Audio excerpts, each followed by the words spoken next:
Maravilhoso Pai que estás nos céus, que alegria cantar essa esperança de que não vai tardar e muito em breve Jesus vai voltar.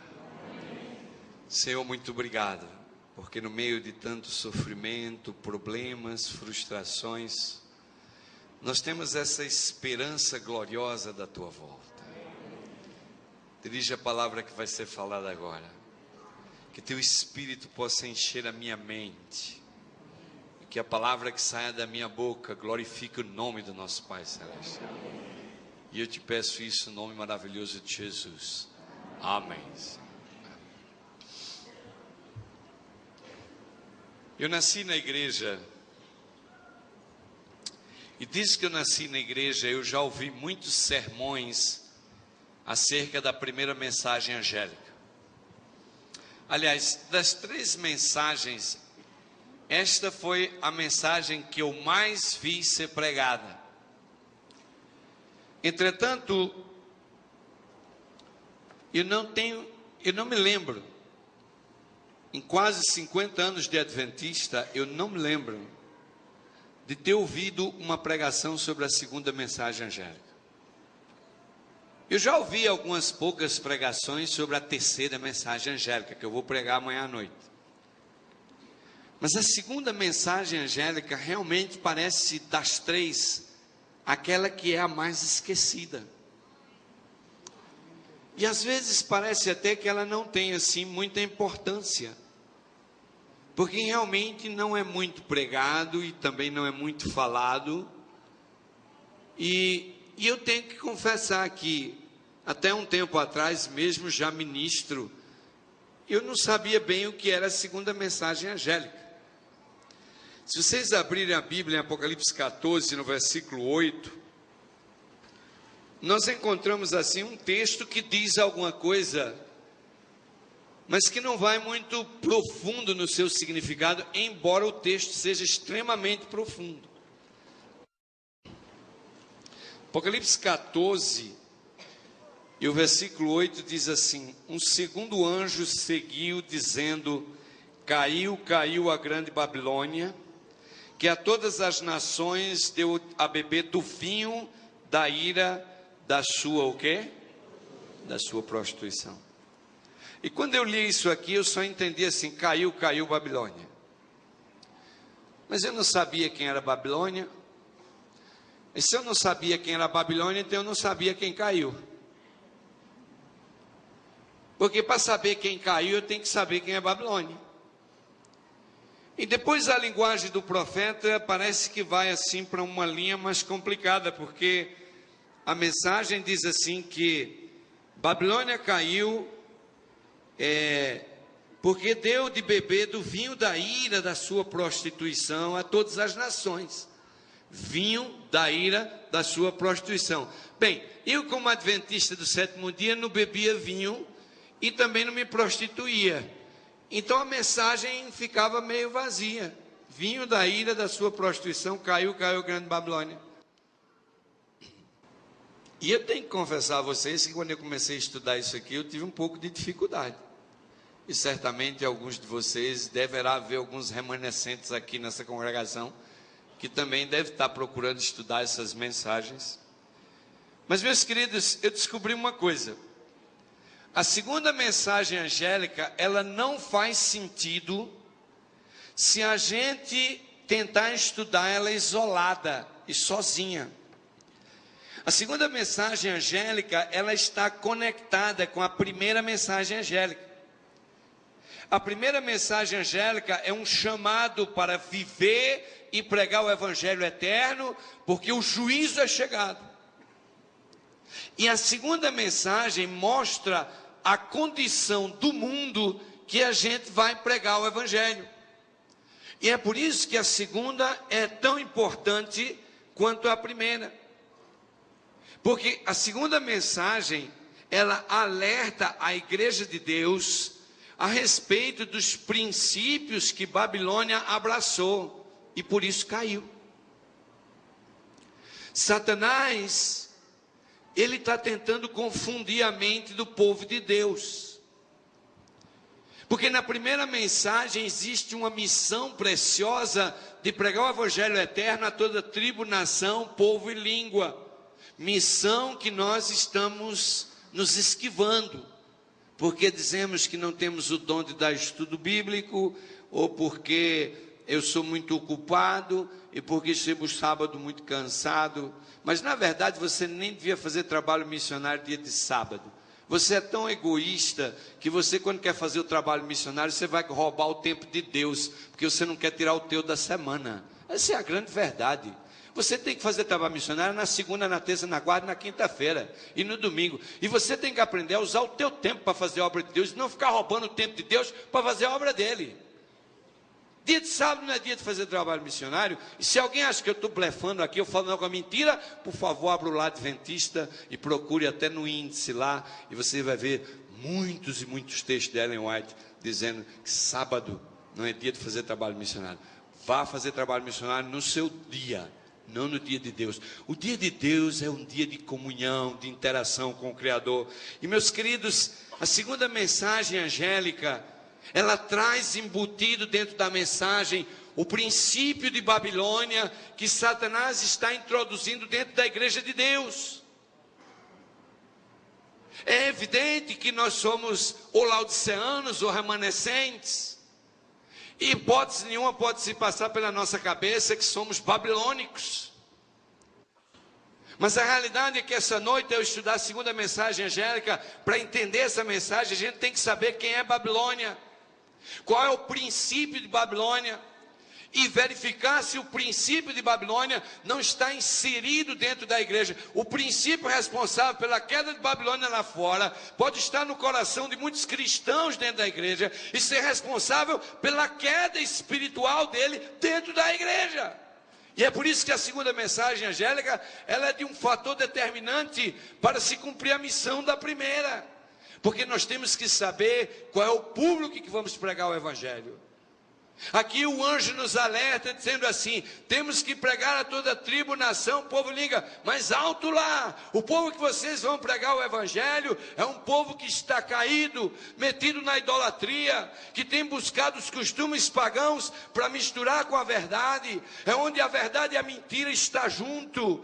E é nesse ambiente de mistura é que vem a palavra prostituição. Meus queridos, para uma compreensão mais clara da mensagem profética, nós precisamos compreender qual é o verdadeiro significado de Babilônia e que princípio está por trás desse termo. E eu lhes digo, há uma divisão entre os teólogos do mundo evangélico a respeito do que São João queria dizer quando ele fez menção a Babilônia, dizendo: caiu, caiu a grande Babilônia. Estaria ele falando sobre Babilônia num contexto literal, ou estaria ele falando num contexto simbólico? A chave para a resposta dessas perguntas e para entender a mensagem do segundo anjo é saber quem é Babilônia. E a primeira coisa que temos que lembrar é que a segunda mensagem, ela faz parte de um trio de mensagens, ela não está isolada. Ela é a primeira e ela faz parte da segunda, que conecta para a terceira. A primeira diz a missão da igreja de pregar o evangelho eterno, porque o juízo está chegando. A segunda diz aonde a gente vai pregar o evangelho. E a terceira diz, que vamos estudar amanhã à noite, qual é a punição para quem rejeitar o evangelho. E essa é a mensagem da igreja adventista. Aliás, esse é o fundamento da nossa fé. E eu lhes digo, temos falado pouco sobre isso. Temos falado pouco sobre isso. Desenvolvemos uma filosofia numerológica, onde botamos as pessoas no tanque batismal e batizamos, e cada ano apresentamos um crescimento estupendo e um relatório fantástico, e nos sentimos felizes de ver que o povo do Senhor está crescendo, e louvado seja Deus por isso.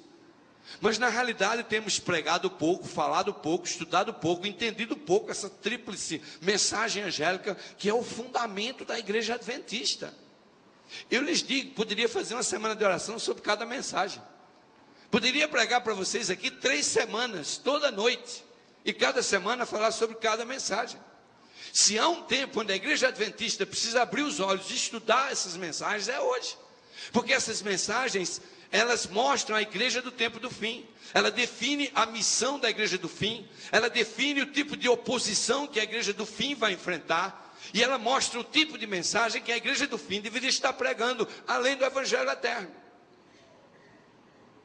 Quando nós olhamos para a Babilônia, nós temos que compreender que a mensagem do segundo anjo tem um sentido escatológico. E precisamos entendê-la.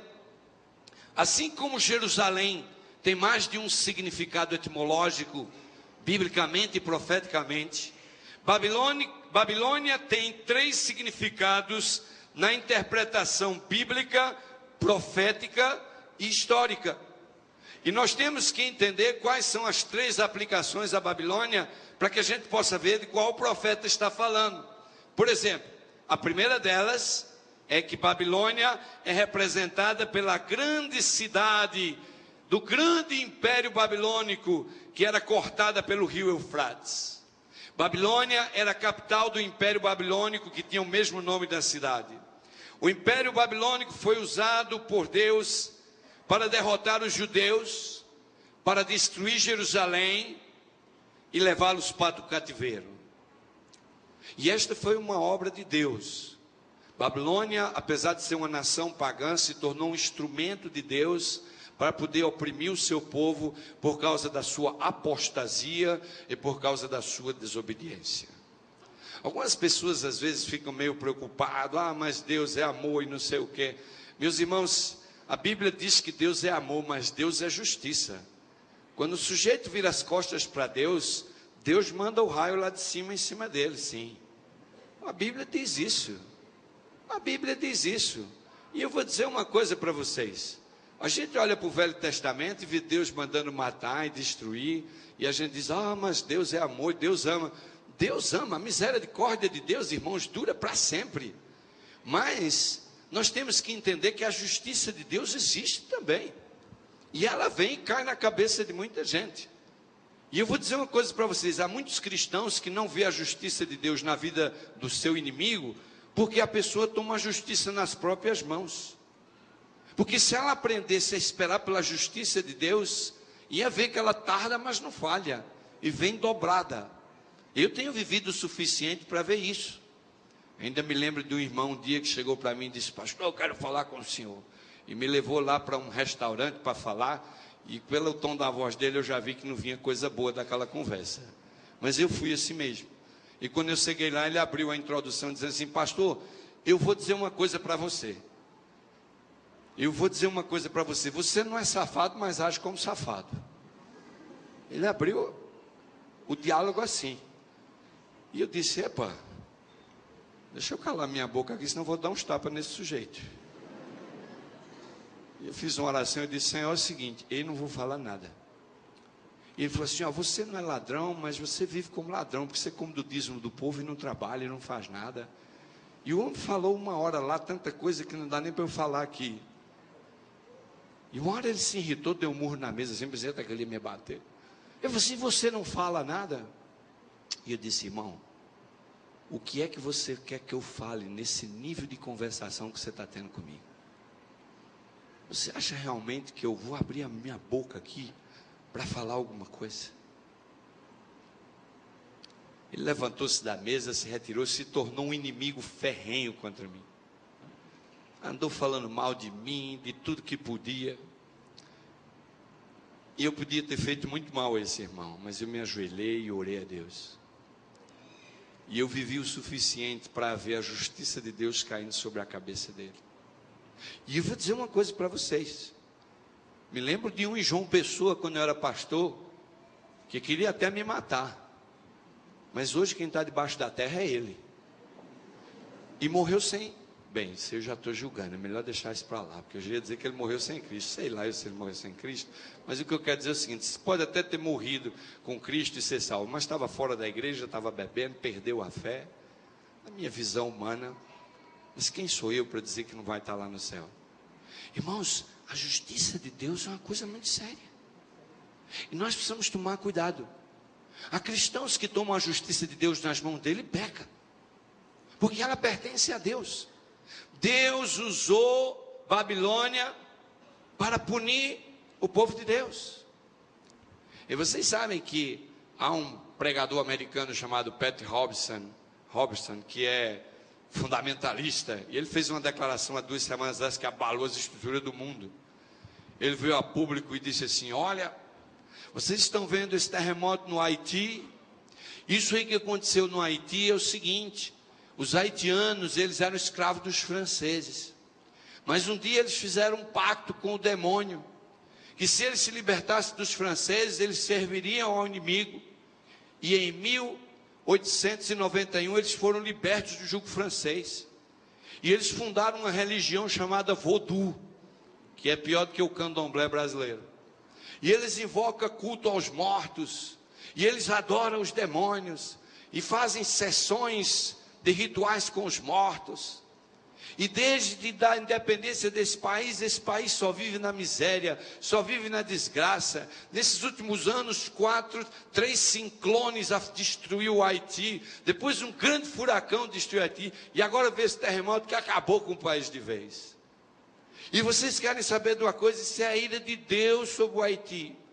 Para esse povo que é metido no vodou e que adora o vodou e que precisa se arrepender dos seus pecados, e é hora de pregar o evangelho para os haitianos, para eles se arrependerem dos pecados dele, que a mão de Deus está sobre ele. E ele disse uma coisa impressionante, ele disse assim: o Haiti é uma grande ilha com a República Dominicana. Vocês olham o lado direito da ilha que é cristão, não dá um terremoto, ciclone nenhum destrói nada lá, o país prosperou, cresceu, a economia está adiante, o mesmo território, o lado direito da ilha, o esquerdo é na miséria, sofre os temporais, sofre os furacões, sofre tudo. E ele dizia assim: Deus está abençoando o lado direito da ilha, amaldiçoando o lado esquerdo. Epa, isso deu uma confusão danada. Os evangélicos americanos vieram fora dizer que não concordava, que Deus era amor.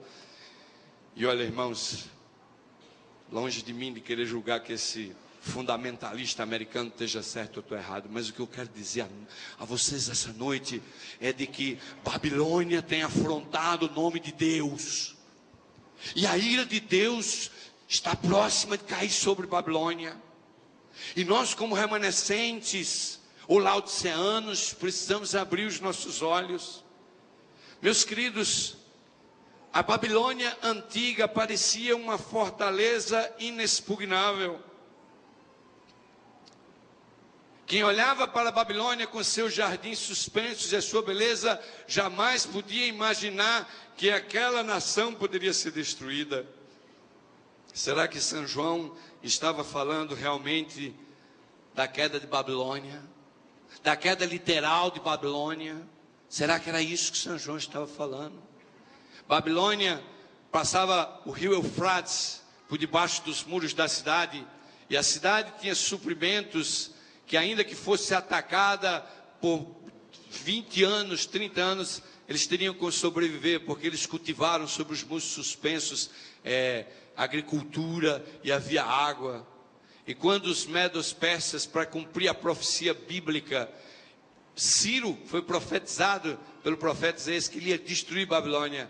Diz que Ciro, sabiamente, talvez iluminado por Deus, teve a ideia de começar a pegar sacos de terra e botar dentro do rio. E o nível do rio começou a baixar.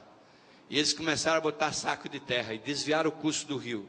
E finalmente, uma noite, quando eles botaram sacos e sacos e sacos, a água baixou a um nível que os soldados puderam passar por debaixo das muralhas de Babilônia, e aquilo que parecia inexpugnável foi colocado abaixo. Não porque Ciro tinha força, não porque Ciro tinha um grande exército, mas porque a palavra de Deus disse que o império babilônio não sobreviveria.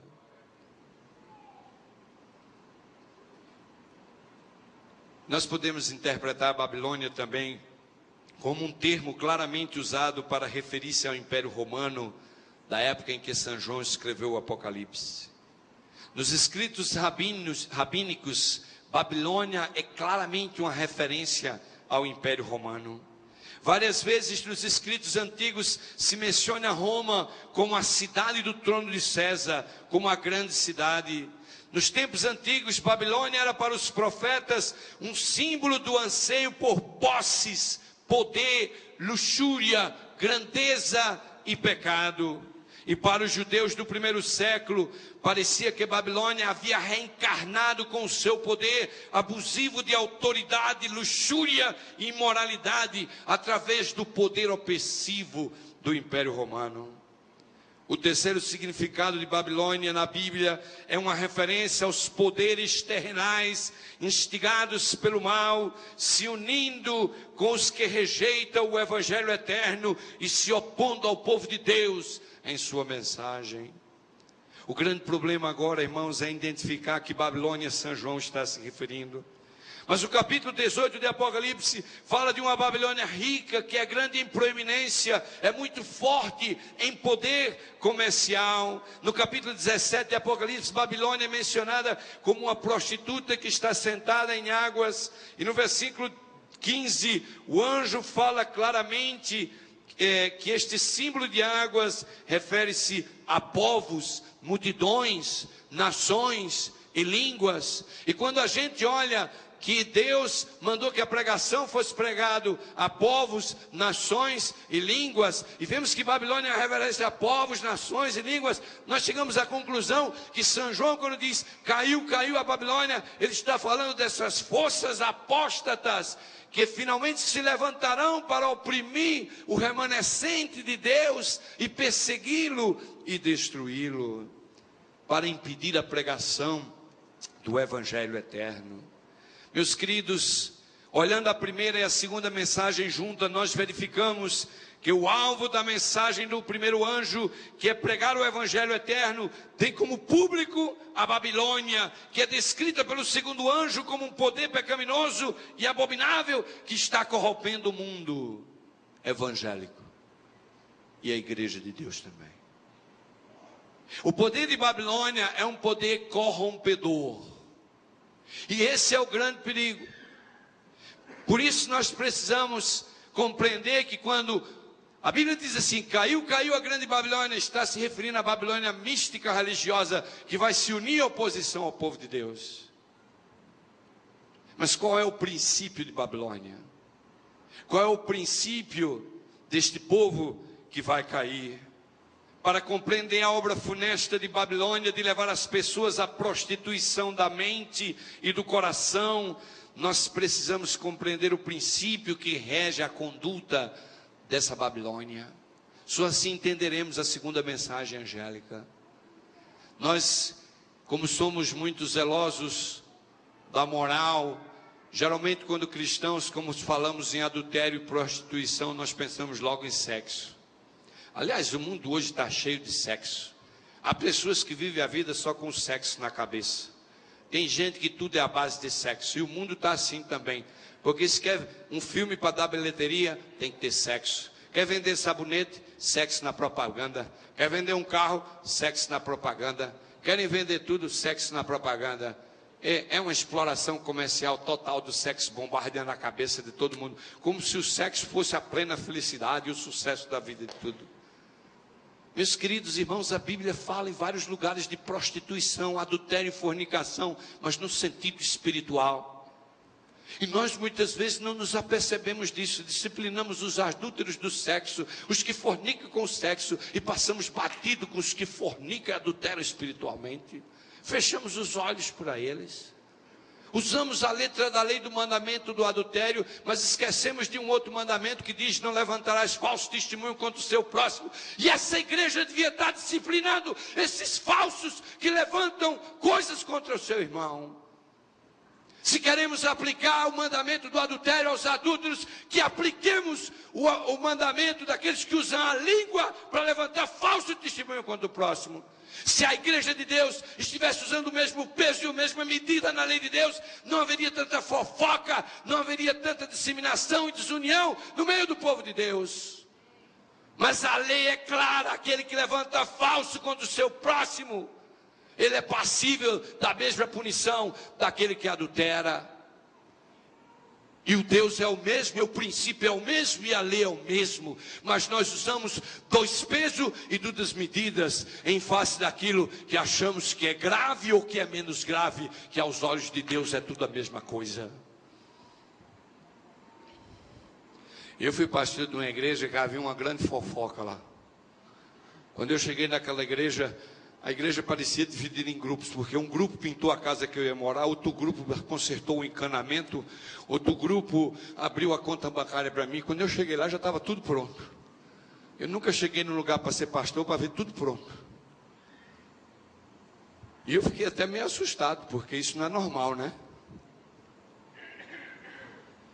Depois eu comecei a receber as visitas dos grupos, todo mundo falando mal de todo mundo. Primeiro sábado que assumi a igreja, eu falei: olha, irmãos, eu só quero dizer a vocês o seguinte, que se nós vamos disciplinar os fornicadores e adúlteros desta igreja, nós vamos disciplinar os que levantam falso testemunho. E eu já estou falando aqui em alto e bom som no primeiro dia, para ninguém não me entender errado. Portanto, a partir de hoje, quando você abrir a boca para falar de mim, do seu irmão, de alguém, é bom você estar pronto para gravar o que vai falar e responder pelo que vai dizer. Porque se assim não for, você vai ser passivo de disciplina da igreja. E está escrito no manual, está escrito na lei de Deus. E vocês não vão acreditar, em 6 meses não havia nenhum fofoqueiro mais na igreja. E eu fiquei pensando assim, mas será possível? O povo só reage espiritualmente quando é ameaçado? E eu me lembro de Arquidi, um sujeito que não era adventista, ateu. Mas todo sábado, domingo, quarta-feira, estava sentado no banco da minha igreja. Arquidi tinha uma barbicha esquisita, meio branquelo, sentava do lado da irmã Rossana. E eu ficava assustado. Depois de um ano no pastorado daquela igreja, eu fiquei me perguntando assim, como era que aquele ateu aguentava ouvir meus sermões e estar todo sábado na igreja, e todo domingo, toda quarta-feira, ia para os acampamentos de carnaval da igreja, ia para todos os retiros espirituais da igreja. O homem não está. A irmã Rossana estava em todas e ele estava junto. E um dia eu cheguei para ele e falei assim: Arquidi, eu não sei como é que você aguenta, como é que você crê em Deus? Ele falou: pastor, o senhor prega muito lindo, suas mensagens são lindas, eu queria muito crer no senhor prega, mas eu não creio em nada que o senhor diz, Deus não existe. E eu disse: mas rapaz, você não crê em nada do que eu digo e nem do que você escuta aqui, o danado você vem para a lição da escola sabatina. E chegava cedo, irmãos, nem os adventistas lá chegavam cedo, mas ele estava lá das 9.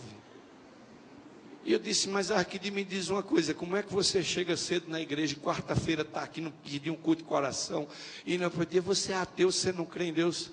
Dei um Desejado das Nações, e ele lia. Eu disse: pastor, esse livro é maravilhoso. Eu falei: pronto, tocou o homem. Ele falou: só que eu não acreditei em nada que li. A morrer. Um dia eu disse: Arquidi, fala aí para mim, rapaz, por que você é melhor adventista do que um bocado que tem aqui na igreja?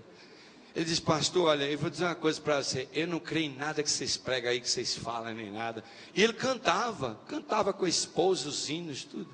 Eu disse: mas o que é isso, Arquidi? Ele disse assim: olha, pastor, eu vou dizer uma coisa para você, eu faço tudo isso, sabe por quê? Por uma única coisa. Foi o que é? Disse: porque eu amo a minha esposa. Porque eu amo a minha esposa. Eu já esqueci de muita gente que eu conheci na vida, mas eu nunca pude esquecer de Arquidi, que trabalhava no Correio Paraibano, jornalista, ateu, mas fiel ao que cria, muito mais do que uma pancada de adventista. Às vezes eu penso que Deus vai salvar alguns ateus. E um dia eu estava conversando com ele, e ele disse assim: olha, pastor, você quer saber de uma coisa? Eu vou te dizer uma coisa aqui, mas você não se ofende comigo não. Eu falei: não, pode falar. Ele falou assim: ó, você sabe esse monte de membro aí, esses 400 membros que você tem aqui todo sábado? Eu conheço esse povo. Você chegou aqui como pastor agora, mas eu estou aqui há mais de 10 anos com esse povo. Eu conheço todo mundo. E você pensa que esse povo vem aqui todo sábado, canta, vem para a igreja, chega tudo bonitinho, faz trabalho missionário, faz tudo. Você pensa que eles fazem isso porque amam a Jesus? Pastor, você está enganado. Esse povo está tudo aqui querendo salvar a pele deles do fogo eterno. Eles sabem que se ele não cumprir a tabelinha da sua Bíblia, eles vão tudo morrer queimados, segundo o Senhor mesmo diz. Eu não acredito em nada disso, mas a motivação deles para vir aqui é tudo medo de ser queimado. É tudo um bando de egoísta. E ele começou dizendo o pecado de alguns lá, e eu disse: Arquidi, vamos deixar essa conversa por outra hora. E ajeitei ele e saí fora, porque o negócio estava ficando complicado. Ele tinha razão, estava dizendo. Sim, irmãos, nós recebemos uma luz incrível. Deus deu mensagens extraordinárias. As pessoas não conseguem mais definir. As pessoas lá de fora olham para nós e não vêem nenhuma diferença entre nós. Nós temos que compreender que a conduta de Babilônia está entrando dentro da igreja discretamente. E o princípio de Babilônia é o inverso do cristão. Sabem por quê? Porque Deus criou o homem à sua imagem e semelhança. E a Bíblia diz que apesar do pecado, nós somos o templo da habitação de Deus. Em suma, nós pertencemos a Deus e dependemos dele. O princípio de Babilônia é o inverso.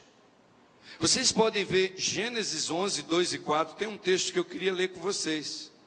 Gênesis, vamos abrir a Bíblia. Gênesis capítulo 11, versículos 2 e 4. Gênesis capítulo 11, versículos 2 e 4.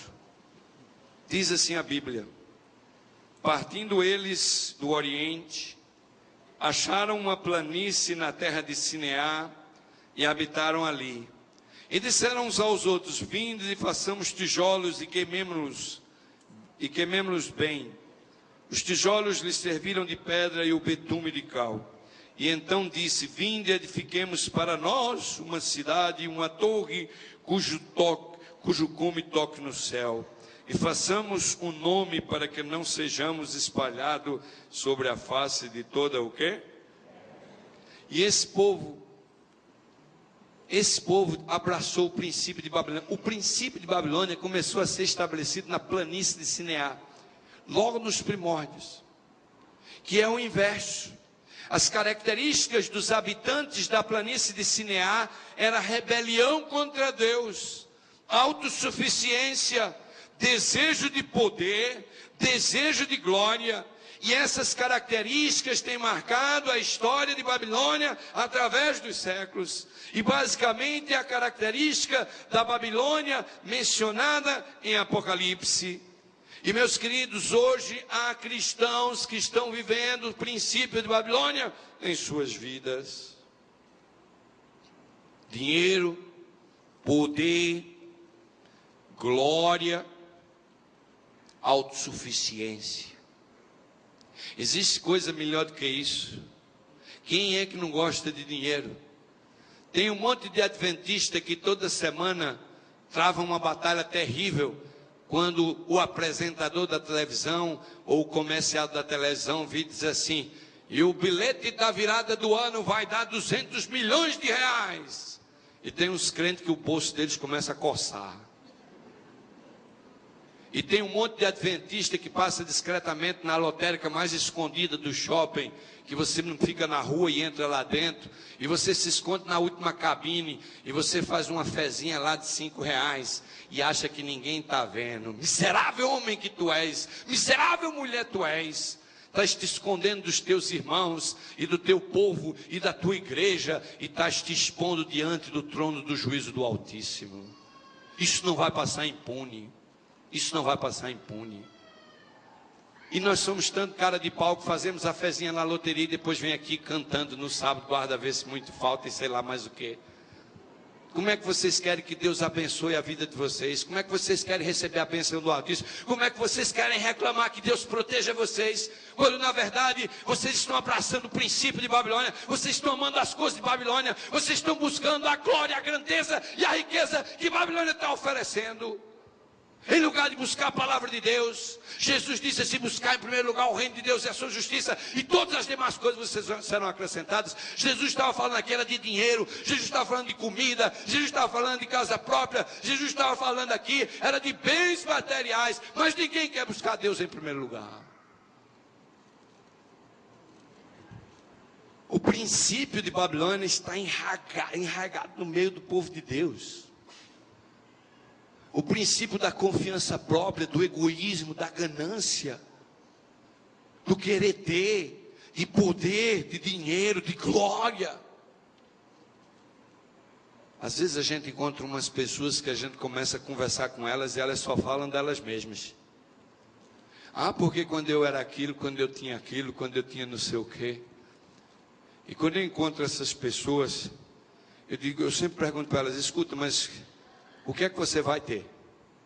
Porque o que você já teve, Passou. Mas o que você espera realmente da vida? O que você espera realmente do futuro, meu irmão? O que você acha que esse mundo tem para lhe oferecer, se não um caixão e um enterro decente e um buraco te esperando? É bom você pensar na eternidade. É bom você começar a pensar na vida eterna. É bom você começar a pensar em coisas mais duradouras. É bom você começar a pensar em coisas que não vai passar. É bom você começar a pensar em coisas que permanecem. Agora, se você não crê nisso, entrega-te. Entrega a tua alma ao outro. Vai aproveitar a vida. Não fica com a casa dividida, porque ela vai cair. Ou vai cair do lado errado. Deus quer eliminar o princípio de Babilônia do meio dos seus filhos. É por isso que ele mencionou no coração da mensagem do advento a queda de Babilônia e as obras de Babilônia, de querer prostituir o povo de Deus, de querer prostituir os habitantes da terra. Há um alerta à igreja de Deus, há um alerta ao povo do planeta Terra, dizendo que há uma obra funesta que Babilônia está realizando. E meus queridos, ao duvidar das promessas de Deus, os pós-diluvianos se colocaram na mesma posição de Nabucodonosor. E eu quero usar o exemplo de Nabucodonosor para mostrar o princípio de Babilônia e quão importante é o alerta da mensagem do segundo anjo para o povo de Deus e para aqueles que estão em Babilônia. Vamos abrir a Bíblia em Daniel capítulo 4, versículo 28 e 30. Livro do profeta Daniel, no capítulo 4. Livro do profeta Daniel, capítulo 4, versículos 28 e 30. E vejamos aqui o que Nabucodonosor fala. Este homem aqui exalta o princípio de Babilônia e define de uma maneira bem clara e nos ajuda a entender o que Deus realmente quer nos revelar através da queda de Babilônia. Daniel capítulo 4, versículo 28 até o versículo 30 diz assim: todas estas coisas sobrevieram ao rei Nabucodonosor. Ao cabo de 12 meses, passeando o rei sobre o palácio real de Babilônia, ele disse: não é esta a grande Babilônia que eu edifiquei para a casa real, com a força do meu poder e para a glória da minha majestade? Meus queridos, pensem um pouco na declaração desse homem. Ele era o rei do Império Babilônico, e uma hora ele subiu no seu palácio real e disse: não é esta a grande Babilônia que eu edifiquei para a casa real, com a força do meu poder e para a glória da minha majestade? Ao falar da grande Babilônia, Nabucodonosor usou 3 expressões que caracteriza o princípio desse poder apóstata chamado Babilônia. O primeiro é quando ele diz assim: eu edifiquei, eu. O eu tem sido a ruína de muitas pessoas e famílias no mundo moderno. Nossa identidade com o eu é uma coisa involuntária. Nós sempre estamos usando essa palavra eu. Somente Jesus Cristo pode fazer você começar a pensar e falar nós, em lugar de eu. O eu sempre vem na frente. Os casamentos aí estão falindo e caindo por terra por causa do eu. Os pais não se entendem mais com os filhos por causa do eu. Os irmãos não se entendem mais na igreja por causa do eu. O eu é um princípio de Babilônia. O próprio Nabucodonosor, ele disse: eu edifiquei, eu fiz aquilo. Cada um quer botar o seu currículo do que eu fiz, mas ninguém sabe o que o outro fez. E outro dia eu recebi uma historinha pela internet. Sabe aquelas historinhas, né, que a gente recebe pela internet? E eu recebi uma muito engraçada. Diz que a moça chegou na rodoviária, ela comprou um pacotinho de batata frita. Alguns de vocês já devem ter lido essa história, mas eu vou contar assim mesmo. Ela comprou um pacotinho de batata frita e sentou na plataforma para esperar o ônibus. E ela botou as coisas dela do lado, de repente ela olhou para o lado, tinha um rapaz sentado do lado dela, com o pacote de batata frita aberto, comendo batata frita. E ela olhou para o rapaz e falou, mas que atrevido. Calada, né? Ela pensou e disse, mas que cara de pau. Que atrevido, pegou meu pacote de batata frita e abriu o pacote, está comendo minha batata. E ela olhou feio para o rapaz, e o rapaz pegou uma batata e ofereceu a ela. E ela falou assim, é meu pacote, eu vou comer também. E pegou a batata. E ele comia um e dava o pacote para ela, e ela comia outro. E era uma batata lá e outra cá. Uma batata lá e outra cá. E ela falou, isso é um cara de pau, isso é um safado sem vergonha, um atrevido, comendo meu pacote de batata, eu vou comer com ele também, eu paguei esse pacote de batata. E ela, uma batata cá e outra lá, uma batata cá e outra lá. E ele foi comendo. Finalmente tinha uma batata final, a última. E o rapaz, cortesmente, a moça do lado, ofereceu a última batata a ela. Ela falou assim, esse pacote é meu, eu vou comer a última batata. E pegou a última batata e comeu. E ele sorriu para ela, com a cara fechada. Ele fechou o pacote, jogou no lixo. O rapaz levantou-se e foi-se embora. Finalmente o ônibus dela chegou na plataforma. Ela se levantou, foi para o ônibus. Quando foi entrar no ônibus, o motorista pediu a passagem. Ela abriu a bolsa. Quando foi, pegou a passagem, o pacote de batata frita dela estava dentro da bolsa. Epa! Ela largou o motorista, correu para a plataforma para ver se viu o rapaz. Era muito tarde, ela comeu a batata frita do rapaz todinho. E eu li essa historinha na internet e eu falei assim, mas a Bíblia não falha, né? A Bíblia diz que aquilo que a gente pensa do nosso irmão, ou que a gente fala mal do irmão, ou que a gente quer o mal para o irmão, termina caindo aonde? É uma questão de tempo. Meu querido irmão, se você quer ser feliz nessa vida, comece a pensar tudo coisa boa dos outros, porque a sua vida vai ser muito feliz. Vocês saem por aí falando mal e julgando os outros, e pensando mal dos outros, e não sabem que mais cedo ou mais tarde, tudo que você joga para o lado de lá, volta para o de cá, e volta na tua cabeça.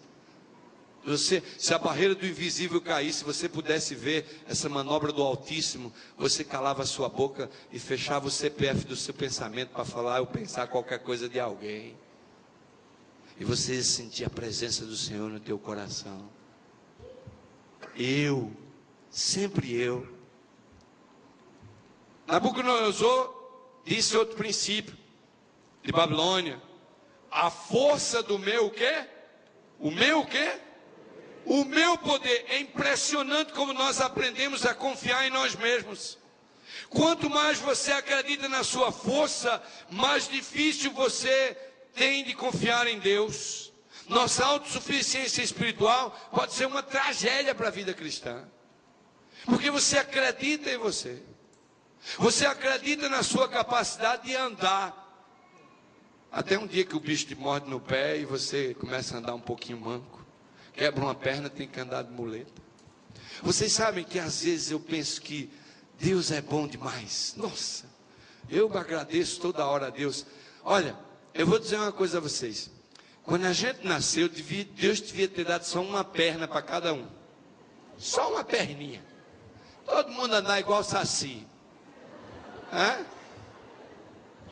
Você nunca teve duas, não ia nunca saber o que é andar com duas pernas, certo? Você ia estar com uma lá feliz da vida, todo mundo pulando, pulinho, pulinho. Quem sabe até uma bengalinha para ajudar. Quando você fizesse 10 anos, Deus daria outra perna. E você ia andar com as duas e dizer, Senhor, obrigado por essa perna. Todo dia você ia agradecer a perna. Aí você nasceu com uma mão só. Aí aos 20, Deus dava a outra mão. Aí você usava as duas, dirigia o carro com as duas. Senhor, obrigado pela outra mão. Aos 30, Deus dava o outro olho, que você via só com um só. Quando você visse com os dois, ai, Senhor, obrigado. A minha filha mais velha, ela sofria de uma miopia altíssima. A menina tinha 17 anos, já estava usando uns fundos de garrafa, que eu tinha até pena dela. E eu falei, já essa menina está cega. Um dia ela disse, pai, há um médico em Dallas que faz uma cirurgia. E fica boa dos olhos, fica. Levei ela lá nesse especialista, fez o exame de vista, marcou o dia da cirurgia. Meus queridos, eu nunca vi a minha filha tão alegre na vida. No dia que ela saiu daquela cirurgia, ela saía com os óculos escuros. Quando ela saiu pelas ruas de Dallas, ela dizia: Daddy, eu estou vendo. Ela gritava dentro do carro que eu estou vendo. E eu me lembro da felicidade do rosto dela, dizer que estava vendo. Nossa, ela disse: eu acho que eu era cega e eu não sabia. Porque agora ela estava vendo. Oh, meus irmãos, quanta coisa maravilhosa Deus tem nos dado. Quanta coisa boa o Senhor do alto tem nos dado. Deus tem te abençoado tanto que você podia passar o dia em oração agradecendo. Mas você confia na sua força. Você perdeu essa capacidade de depender de Deus. Você perdeu essa capacidade de sentir necessidade de Deus no teu dia a dia. Você perdeu essa capacidade de caminhar, mas caminhar ao lado de Deus. Essa é a beleza da vida cristã. Talvez alguém aí está olhando para mim dizendo assim: esse pastor é santo mesmo. Esse pastor anda aí, Deus está andando do lado dele, é um homem de Deus. Olha, irmãos, cuidado quando vocês vão falar que alguém é um homem de Deus, que o diabo pode estar em cima de você para você falar isso de alguém. Que conversa é essa de mandar dizer para o outro que é homem de Deus? Todo mundo aqui é homem de Deus, e todo mundo aqui é filho de Deus. Olhe para você e diga: eu sou filho de Deus. Não olhe para mim e diga que é homem de Deus, não. Vamos clarear um ponto aqui. A minha responsabilidade é muito maior como ministro, mas não olhe para mim como santo. Alguém pode estar aí perguntando: será que ele pratica tudo que ele fala? Porque se ele não pratica, não pode pregar. Você acha mesmo que eu me lembro de alguma coisa que eu falei aqui depois que eu saio daqui da frente? Você tem ideia o que é que acontece comigo quando é que eu estou falando a você? Você tem ideia quem é que manda as palavras para a minha cabeça quando eu chego aqui e falo? Quando eu tenho um papel escrito aqui que está dizendo uma coisa e depois aqui sai outra? E você é edificado? E se Deus vier aqui agora, o Espírito me impressionar a falar uma coisa que eu não estou praticando, eu vou dizer: eu não vou falar porque eu não estou pronto, eu não faço isso. Vocês acham que eu tenho tempo para pensar isso? Pare de me olhar como santo. Pare de me olhar como alguém que é perfeito. Pare de olhar para as pessoas. Pare de olhar para Bulhão, Deus Bezerra, Luiz Gonçalves, e abra a sua Bíblia e arrependa-se dos seus pecados e comece a consagrar a Deus e sinta o Espírito de Deus na sua vida. Ouça a voz de Deus falando a você. Você não precisa de intermediários para se conectar com o poder do Altíssimo, mas está sempre vivendo a vida cristã de muleta, querendo bons pregadores, querendo lidar música, quando pode todo dia se ajoelhar ao pé da sua cama, abrir a palavra e encher-se da glória do Senhor Deus. Há alguma coisa errada com os laodiceanos. Se queremos ser remanescentes, é bom começar a olhar para nós mesmos, porque o pecado de Nabucodonosor era esse.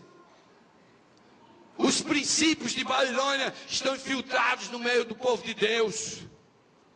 E a mensagem diz que Babilônia caiu, e muitos fiéis do povo de Deus vão cair também, porque estão permitindo essa prostituição e esse vinho maléfico de Babilônia sendo introduzido em suas vidas.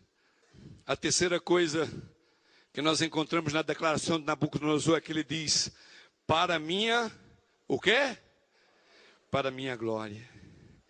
Naturalmente nós fazemos as coisas esperando reconhecimento.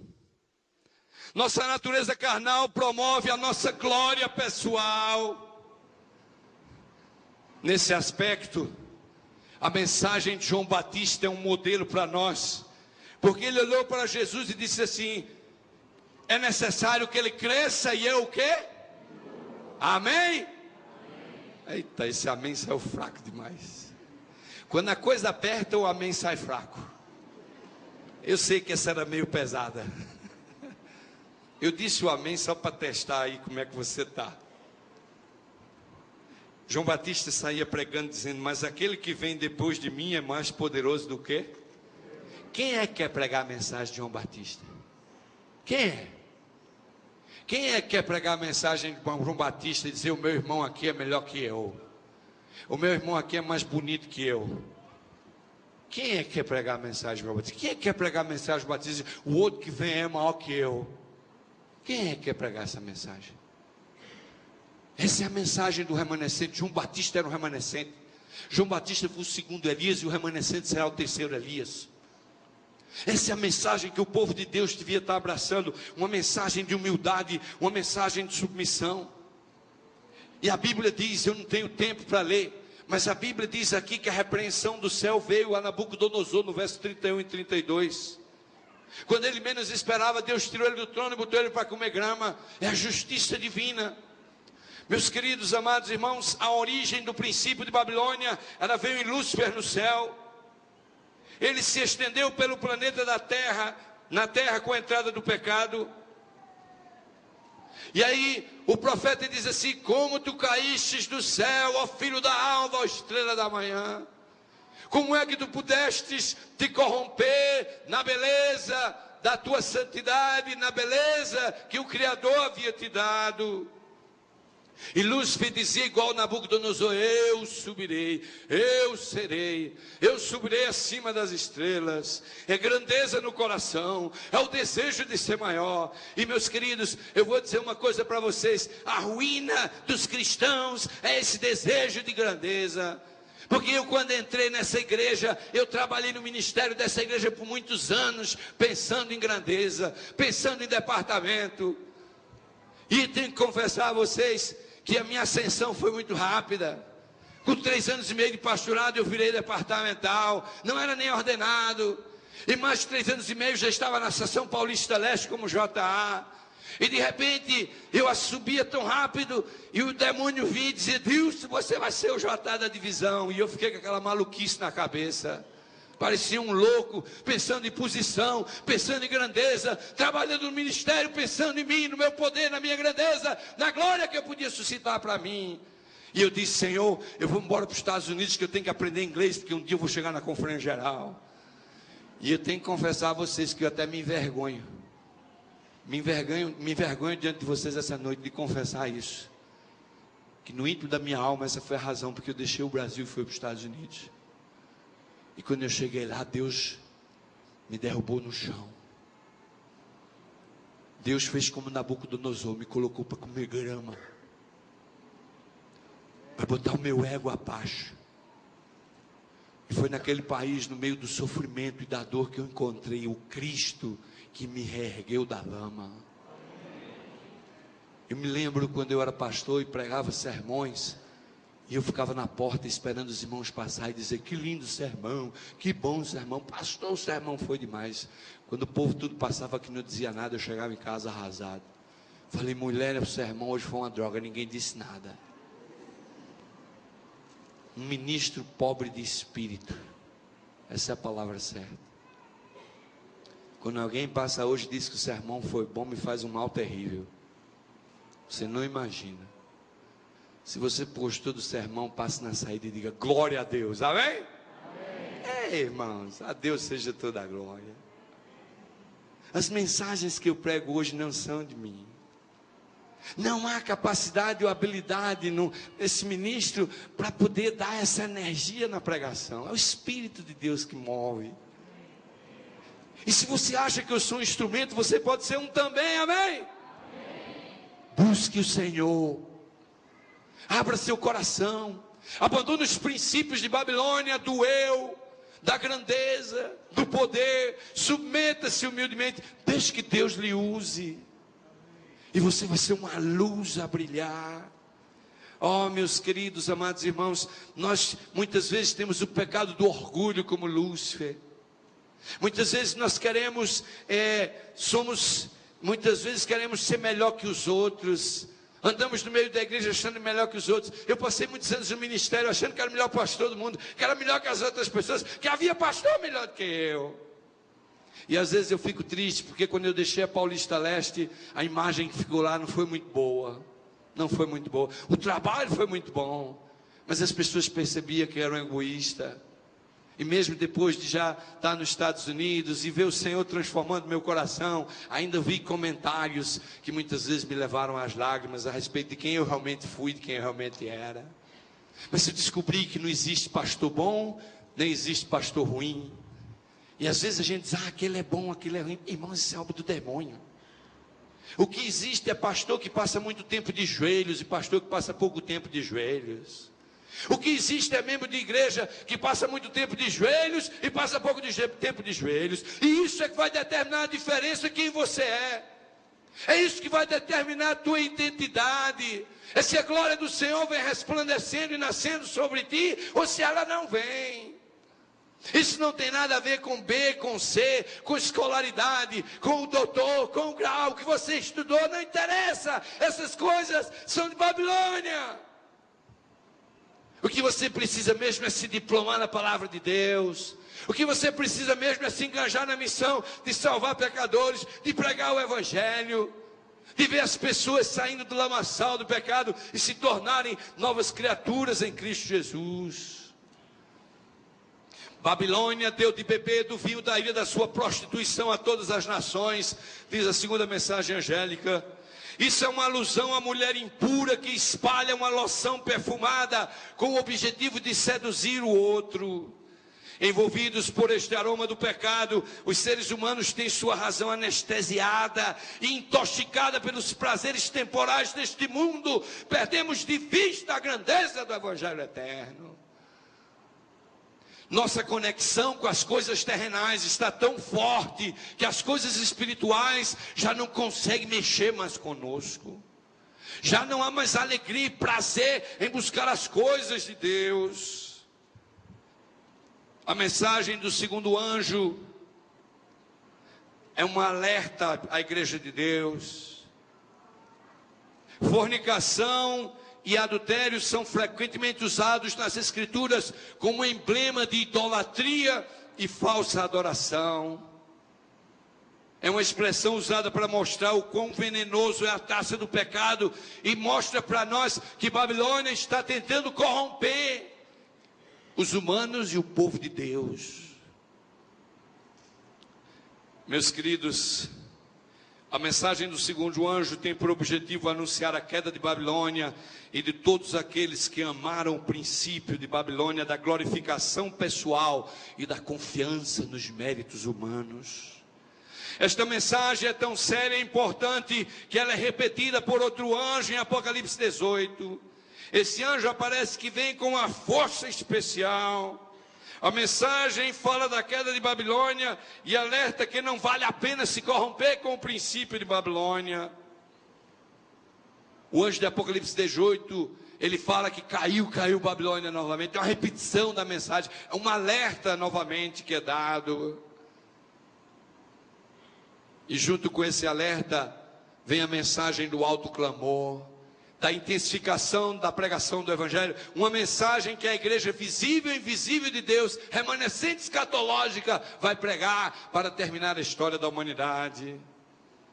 Oh, meus queridos amados, nessa noite, nós temos que ter a capacidade de olhar para o nosso interior e compreender que apesar de nos sentirmos confortáveis dentro da igreja, estamos aqui sentindo seguros como bons cristãos, porque não nos sentimos adúlteros nem pecadores, e nós sentimos que tudo está indo muito bem, mas muitas vezes nós estamos abraçando os princípios de Babilônia, da glória pessoal. Muitas vezes nós estamos abraçando o princípio de Babilônia, de envolvimento com as coisas deste mundo. São horas e horas na internet, são horas e horas na televisão, são horas e horas em coisas que realmente vão lentamente nos separando do amor extraordinário de Deus. A Odisseia está corrompida pelo princípio de Babilônia e não vê a sua necessidade de reavivamento e reforma. Meus queridos, o tempo está passando. Há 2 anos atrás, quando eu estava aqui nessa plataforma pregando a vocês, o mundo era um. Mas eu olho para o mundo hoje e vejo uma grande diferença de 2 anos atrás.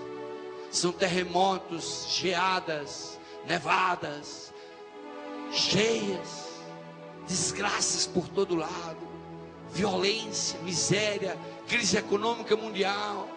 O mundo de 2 anos atrás não é o mesmo de hoje. E Deus me mandou aqui mais uma vez para alertar vocês, para abrir os vossos olhos, para dizer: abram os olhos, olhem ao vosso redor, abram os jornais, vejam os sinais que Cristo profetizou acontecendo, que estamos esperando para nos entregar, para nos arrepender, que estamos esperando, que nos falta mais: o amor ao dinheiro, o amor a nós mesmos, os princípios de Babilônia que estão exaltados, que a mensagem do segundo anjo diz que aqueles que aderem ao princípio de Babilônia vão cair junto com Babilônia.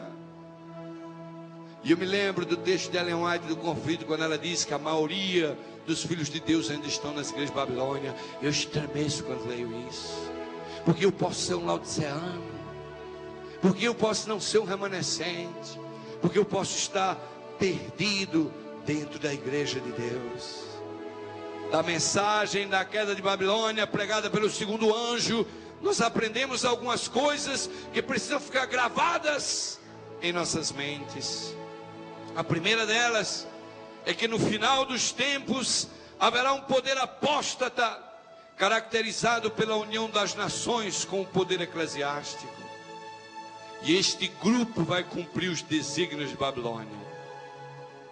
E eu lhes digo, essa união já está mais adiantada do que você pode imaginar. Está você preparado para a perseguição? Está você preparado para fugir pelos valados, pela sua fé? Está você preparado para abandonar o conforto da vida que você construiu toda a sua vida inteira, para sair por aí afora, sendo fiel à sua fé e ao legado do Deus eterno, da verdade do sábado? O quão disposto está você a se renunciar por Cristo essa noite? Quão disposto? O quão disposto está você a ter perdas por amor do seu Salvador? A batalha será entre Babilônia e os remanescentes, e não há neutros. Ou você está de um lado, ou você está do outro. Da mensagem do segundo anjo e da queda de Babilônia, nós aprendemos que os santos de Deus, por não se contaminarem com Babilônia, sofrerão uma grande perseguição. É o vinho da ira da prostituição de Babilônia perseguindo o povo do Senhor. A mensagem do segundo anjo, nós aprendemos que aqueles que amarem o princípio babilônico da glorificação pessoal e confiança nos méritos humanos se tornarão apóstatas, ainda que estejam dentro da igreja. Meus queridos, a Bíblia diz, e Apocalipse termina dizendo que Babilônia será destruída. Babilônia será destruída, amém? Babilônia vai ser derrotada. Vai chegar o momento que a música de Babilônia vai cessar. Não mais o merengue, não mais a salsa, não mais o rock and roll, não mais o samba. A música de Babilônia vai cessar, diz Apocalipse. E a única música do universo de Deus vai ser o cântico do Cordeiro. Amém? Oh glória, oh glória, oh glória. Está você preparado para essa glória? Está você disposto realmente a abraçar essa vitória que nós vamos alcançar no conflito final? A minha pergunta para você essa noite é: o quanto você está disposto a se renunciar por amor a Cristo? Quanto? Está você disposto a sair da sua zona de conforto para cumprir a missão dessa igreja? E eu queria terminar fazendo um apelo especial. Essa noite vai ser um apelo difícil. Essa noite não é um apelo para esse auditório todo, não. Esse apelo que eu vou fazer hoje à noite é para os corajosos, para aqueles que realmente querem uma mudança de vida. Mas você não se levante aí baseado na emoção, não, porque eu quero aqui na frente hoje à noite para orar por aqueles que querem a libertação. Eu quero orar hoje à noite para aquelas pessoas que estão dentro da igreja, mas ao ouvir essa mensagem hoje, essa noite, reconhecem que abraçaram o princípio de Babilônia, do eu, da glória própria pessoal. É para esses que eu quero falar hoje à noite. Eu não sei se você vai ter coragem hoje à noite de realmente assumir isso e vir aqui à frente se ajoelhar. Mas se você tiver essa coragem, eu sei que Deus vai te dar uma bênção muito especial. Se há alguém aqui essa noite que crê piamente depois de ver essa mensagem, que está abraçando os princípios de Babilônia dentro da igreja, vem aqui à frente, se ajoelhe, renda-se, peça perdão pelo seu pecado. Diga: Senhor, eu não quero mais. Eu não quero mais. Louvado seja Deus por estes corajosos. E não quero que se levante todo mundo. Eu quero que se levante quem realmente sente que tem vivido dentro da igreja, mas tem amado os princípios de Babilônia. É por esses que eu quero orar essa noite. É por esses que eu quero pedir a Deus a libertação, para que Satanás não prevaleça nesses corações, para que o poder do demônio seja extingado das vossas vidas, para que você realmente sinta o refrigério da glória do Senhor alcançando o teu coração. Não relute. Se você sente que realmente tem vivido dentro da igreja abraçando o princípio de Babilônia, do egoísmo, do amor próprio, da grandeza pessoal, da glória pessoal, vem à presença do Senhor essa noite, meu irmão, meu jovem. Vem buscar a libertação. Vem buscar a libertação. Deus está falando no teu coração. Eu vou orar por você essa noite. Eu vou pedir que Deus te liberte, porque eu sei que as cadeias do demônio estão te prendendo. Estão te prendendo no amor próprio, na autoconfiança, no amor a si mesmo. E esse princípio, ele vem de Babilônia, meus irmãos. Nós vamos perder o céu dentro da igreja se continuamos com essa posição.